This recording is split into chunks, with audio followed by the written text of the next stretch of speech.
Baiklah kawan, sekarang saatnya pergantian pelatih. Jika federasi melihat pelatihnya terus berlanjut dan menuju akhir, dia tidak tahu harus berkata apa terus terang. Mimpinya sudah berakhir. Berikut 3 laga tandang tersulit melawan Jepang, Cina, dan Indonesia. Babak berikutnya akan diadakan di bulan Ramadan, dan Anda tidak akan melewatkan 2 pertandingan di luar tanah air kami dan melawan Jepang dan setelahnya Indonesia. Tuhan tolong. Selamat kepada Indonesia, hak peringkat keempat, dan ingat kata-kata saya.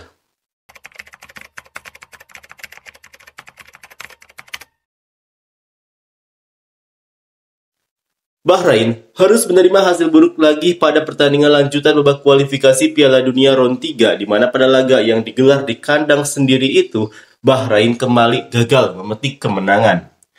Bahrain harus puas bermain imbang 2-2 setelah Australia mencetak gol penyama di menit-menit akhir pertandingan. Dengan hasil ini membuat Bahrain berada di posisi kelima dengan 6 poin, namun punya selisih gol minus 5.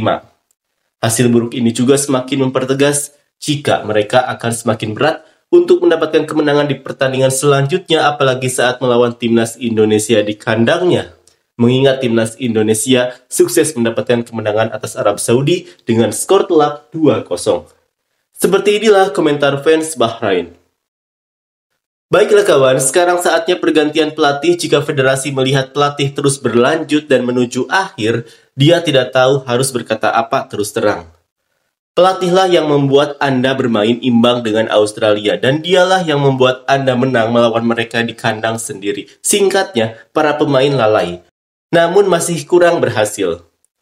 Pendapat Anda dihormati, saudaraku, tetapi jika Anda berkeliling dan melihat tim bermain bertahan melawan Arab Saudi dan Australia dan menghasilkan sesuatu yang positif melawan tim-tim kecil, tetapi ketika hari ini mereka menyerang dan memberikan tekanan pada Australia, itu adalah agak bagus. Tapi saya masih belum yakin akan hal itu.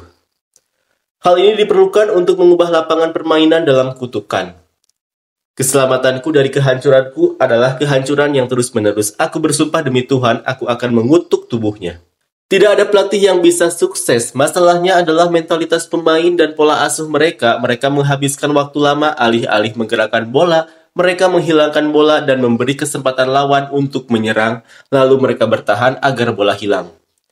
Tim tidak tahu cara bertahan atau menekan di penghujung waktu dan tidak tahu cara mencetak gol dan membuang-buang waktu. Sayangnya kami punya peluang dan peluang itu hilang.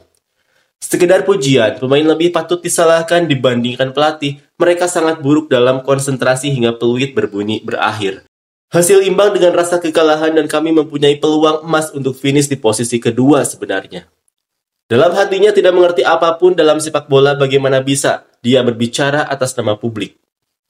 Mereka mempersulit beberapa pemain untuk mengingat nama dan mematuhi waktu, dan berpindah dengan orang asing adalah kesalahan terbesar dalam memperhatikan antusiasme para pemain kecuali di lapangan. Hal inilah yang membuat kita menyia-nyiakan pujian yang tidak perlu. Tim lemah yang datang ke kandang Anda mengambil poin sambil tertawa. Mereka harus memecatnya sesegera mungkin. Pujian yang membuat tim terus gagal.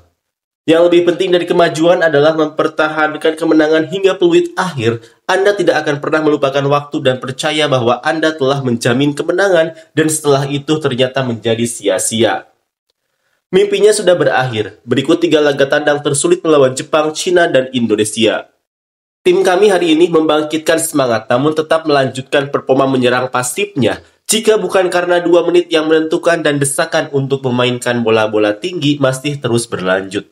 Meski bek Australia bertubuh tinggi, lini pertahanan tampil bagus dari bek sayap dan Ben Adi pemberani, dan kami merindukan Al-Hayam.